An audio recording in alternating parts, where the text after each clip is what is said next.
Teka-teki silang sekarang dirasakan oleh mayoritas masyarakat Indonesia. Terkait COVID-19, apakah COVID-19 itu betul-betul relevan dan berdampak pada masyarakat? Sesaat lagi, saya akan berbincang-bincang, ngobrol pintar dengan salah satu budayawan tersohor di Kota Malang. Bagaimana sudut pandang budayawan menyikapi COVID-19? Saya Master Sul. Tunggu bumper dulu.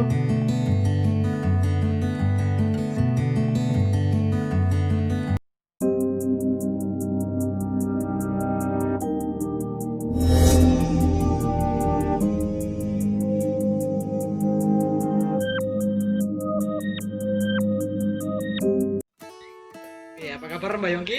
Sehat luar biasa. Jadi Mbak Yongki sudah terbranding sudah sejak lama bahwa Mbak Yongki salah satu tokoh budayawan di Kota Malang.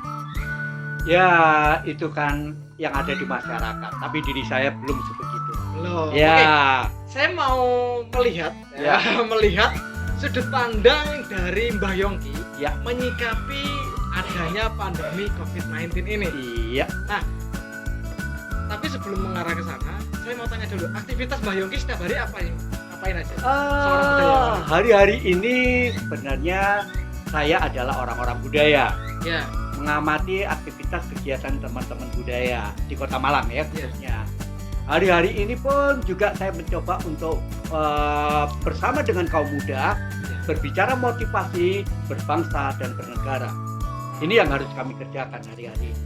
Nah, ngomong-ngomong tentang aktivitas dengan pemuda, kalau misalkan aktivitas Mbak Yongki kan budayawan nih, iya, dan mayoritas di tengah masyarakat khususnya anak muda, iya, jarang sekali yang suka ya tentang budaya yang ada di Indonesia. Betul. Gimana cara Mbak Yongki masuk di lingkungan anak-anak muda itu? Sangat indah, sangat indah. Jadi kita tidak mendogma mereka, tetapi mengerti dulu mereka, ya. Kalau kita langsung masuk mendogma mereka, hancur. Mereka tidak akan mendekat. Tetapi mengerti mereka dulu. Akhirnya sampai nyaman ya? Iya. Nah, kami harus mengikuti alur itu. Nah, akhirnya sejauh ini Mbak Yongki, ketika sudah masuk di zona lingkungan anak muda, biar terbuka dan juga bisa menerima aktivitas budaya di Indonesia itu, dari anak muda ini apa yang sudah dilakukan? Sebenarnya mereka kreatif ya. Mereka kreatif. Termasuk dengan adanya endemik ini ya. Iya. Hari-hari ini mereka sudah mulai main di acara Zoom. Mereka sudah mulai kegiatan di rumah dengan kreativitasnya dan aduhai. Tidak bisa diremehkan mereka. Nah, hanya tinggal sekarang ke depan apa yang harus dilaksanakan setelah endemik ini. Apa ruangan ini bisa diterima oleh mereka? Karena sangat sulit memulai di luar. Ini sudah mulai masuk di dalam saja ya. Tapi sebuah laku kerja ke depan ini betul-betul butuh kita pikirkan laku kerja yang baik antara kita, pemerintah, masyarakat. Nah, menarik nih Mbak Yongki.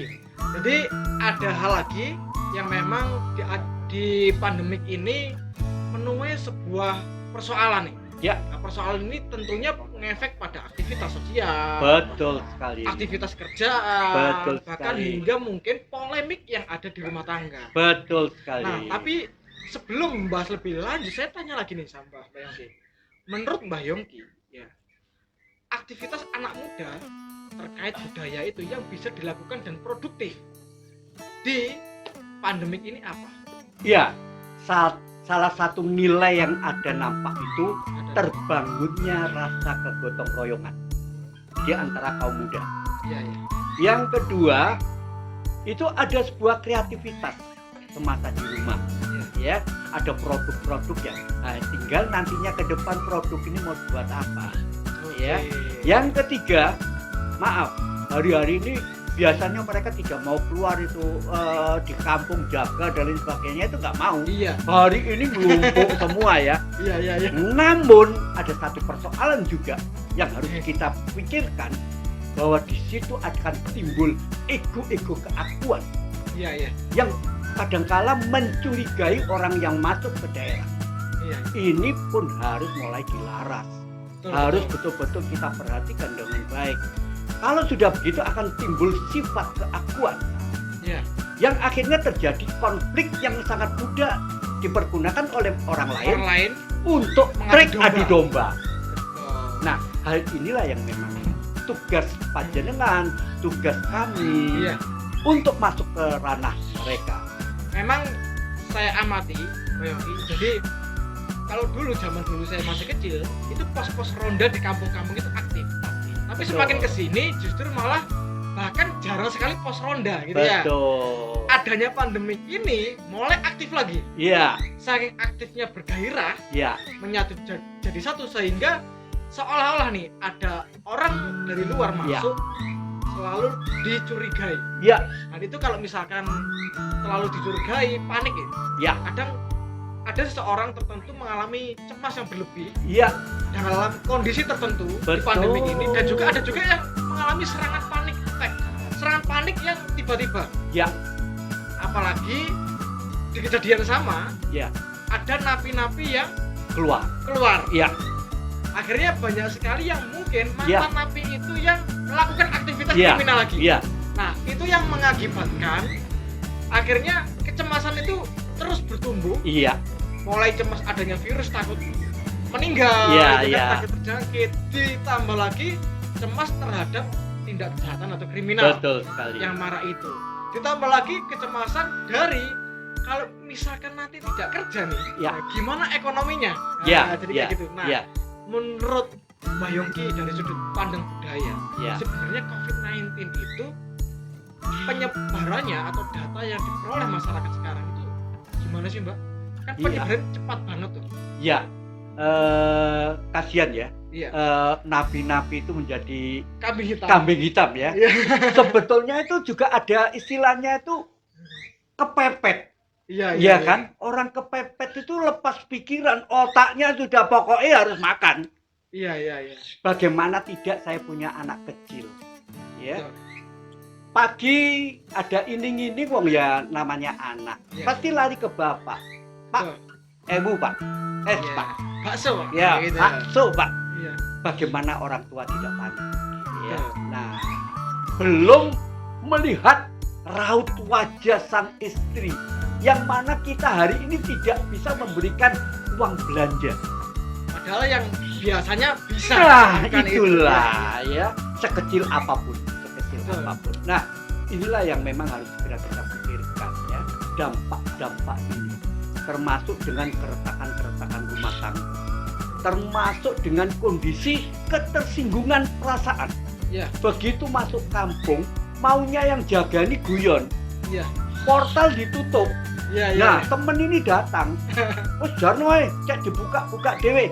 Ada ketersinggungan. Betul. Si anak, ya kalau itu dianggap bergulung. Tapi di sini merasa diskreditkan. Betul. Nah, hal inilah saya kira secara mental hari ini masyarakat ini betul-betul saya anggap down berat ya. Down berat. Dan ini dampaknya pada fisik. Ya, dampaknya bukan fisikis saja, tapi fisik, grogoti fisik. Jadi kalau salah ngomong dikit, ya wani gelut saya mari. Nah, ini menjadikan ini ya sudah jalan pintas gitu. Tersinggung guyon kata aja akan terjadi debat. Betul. Ya. Nah, hal inilah bagaimana kita harus mulai kembali menyadarkan hal ini lewat apa yang sudah panjenengan sebagai master hipno. Nah, ini khususnya harus mulai masuk ke masyarakat ya. Oke. Mbak Yongki, menarik lagi. Pemerintah sudah mengupayakan sebuah solusi. Mulai dari yang katanya ada relaksasi. Peminjaman bank ya, perbankan maupun non bank. Itu 1 tahun. 12 bulan. Ada yang memberikan program yang katanya ada pembagian uang 600.000 per kakak, beras dan lain-lain. Nah, itu menurut Mbak Yongki, realita itu, penyebarannya itu apakah adil, merata, atau masih ada sesuatu yang mengganjal di situ? Mohon maaf, Iya. kebetulan kedudukan saya ini RT. RT ya? Iya kan? Nah, kemarin itu ada instruksi dari pemerintah untuk mengumpulkan data. Iya. Anggota saya, keluarga, kakak saya itu 48. Iya. Yang saya anggap paling minus terdampak Iya. itu sekitar 20 kakak. Iya. Begitu kita ajukan, yang saya heran, yang turun ini bukan mereka yang saya ajukan. Nah, ini data mana yang dipakai gitu loh. Jadi tidak sama sebenarnya. Tidak sama. Nah, inilah yang akhirnya menjadi bumerang di masyarakat. Betul. Yang sampai ada suatu kabar RT-nya ditabrak, RW-nya digeruduk, termasuk saya. Ada masyarakat tetangganya dapat, dia merasa minus tidak dapat, datang. Loh, Iya, itu nggak sudah terima dapat. gitu Iya, ya? saya kok enggak. Akhirnya saya lempar kepada kelurahan. Jawabnya pihak kelurahan sama. Itu dari atas sononya, dinas sosial katanya. Nah, yang kami itu agak heran, datanya dari mana gitu loh. Oke. Nah, terus yang kami ajukan kemarin ini Seperti dibuat apa? Iya kan? Iya. Nah, inilah saya kira memang sebelum kita ini maksud dari pusat sangat baik. Iya.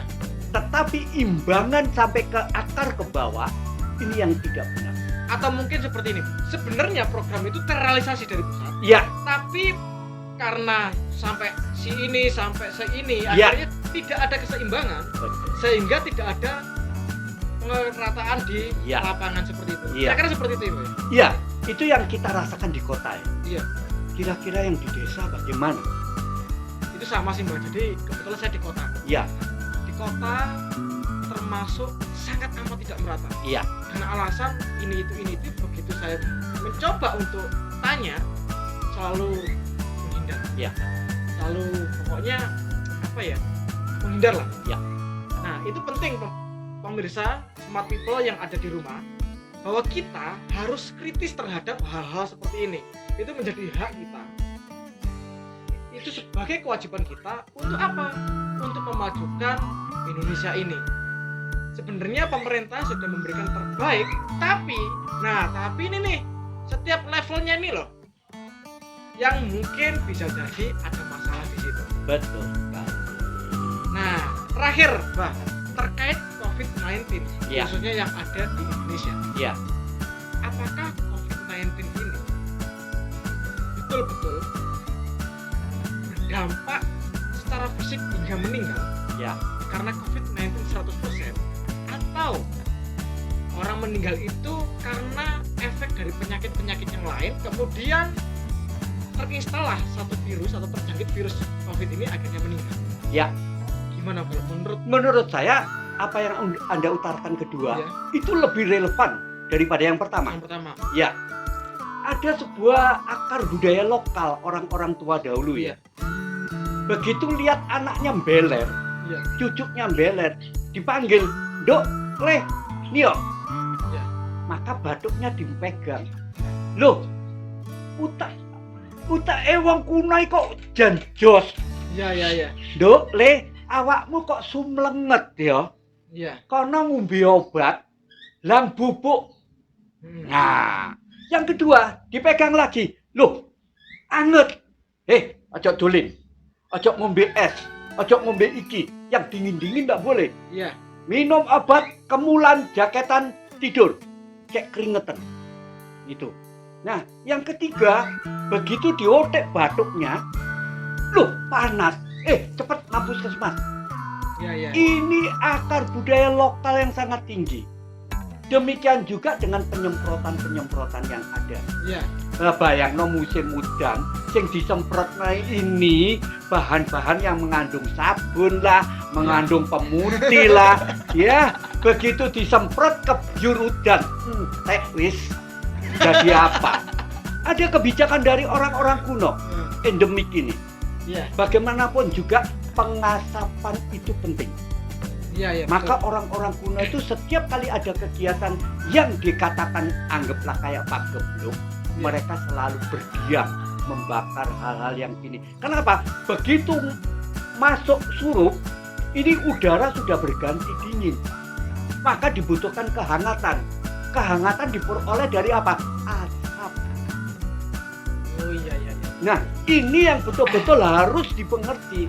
Ini akar budaya lokal yang sudah dikerjakan oleh nenek moyang. Ingat, ini baru yang ini. Di kota Malang, wilayah Malang Raya, di era 1918, endemik yang terparah adalah pes. Yang meninggal lebih dari 3.000. Gila, dokter Belanda aja nggak berani. Nah, hal ini ada akar budaya lokal. Akar budaya lokal, baik itu lewat budaya. Iya. Misalnya, kekuatan apa yang Anda kerjakan, itu dipakai di budaya yang lama. Iya. Bagaimana mens ini dia kelola? Dia cari dengan rasa dia. Bagaimana menimbulkan frekuensi ini? Ini yang sangat penting bagi kita sekarang untuk anak-anak muda. Nih, luar biasa. Itulah sudut pandang dari seorang budayawan yang memang kebetulan ternyata saya baru tahu sekarang nih. Beliau juga seorang RT. Ya, seorang RT yang artinya real, tidak mengada-ngada, memang berada di lingkungan masyarakat yang jelas menerima aduan-aduan dari masyarakat.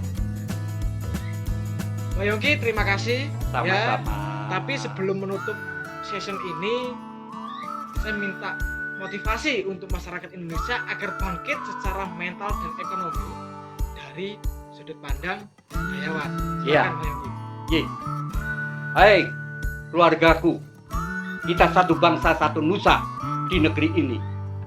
Ayo, bangun. Tuntaskan permasalahan ini. Dengan keluhuran kejiwaan kita, maka semuanya bisa kita atasi. Jangan anggap hal ini remeh, karena ke depan kita akan memperoleh tantangan yang lebih berat. Mari bersama kita bisa. Merdeka! Oke, terima kasih Mbak Yongki. Oke. Sama-sama.